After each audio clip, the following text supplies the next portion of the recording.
रूस से दरामद शुदा तेल की कीमत 182 रुपये फ़ी लीटर तक होगी। वज़ारत तवानाई का हुकाम का कहना है कि रूस से तेल दरामद करने की सूरत में पाकिस्तान को पेट्रोल की कीमत 182 रुपये फ़ी लीटर होगी और आवाम को रिलीफ दिया जा सकेगा।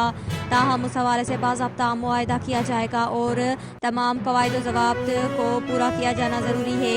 वज़ारत ज़राए का कहना है कि मौजूदा सूरत हाल में रूस से दरामद शुदा तेल की कीमत 182 रुपये फ़ी लीटर तक होगी। रूस से ब्रेंट ऑयल मार्केट के निस्बत $26 फ़ी बैरल तेल सस्ता मिलेगा। मौजूदा सूरत हाल में रूस से 65.50 डॉलर फ़ी बैरल में तेल दरामद होगा। तमाम बैनुल-अक़वामी टैक्सेस शामिल करके भी पेट्रोल की एक्स रिफाइनरी कीमत 41 सेंट फ़ी लीटर तक होगी। डॉलर एक्सचेंज रेट के मुताबिक पेट्रोल की एक्स रिफाइनरी कीमत 92 रुपये 27 पैसे लीटर बनती है। पेट्रोल पर फ़ी लीटर मकामी टैक्स 90 रुपये तक है। मौजूदा सूरत हाल में रूस से तेल दरामद किया जाए तो पेट्रोल की कीमत 42 रुपये फ़ी लीटर कम हो सकती है। इस वक्त पेट्रोल की कीमत 224 रुपये फ़ी लीटर है।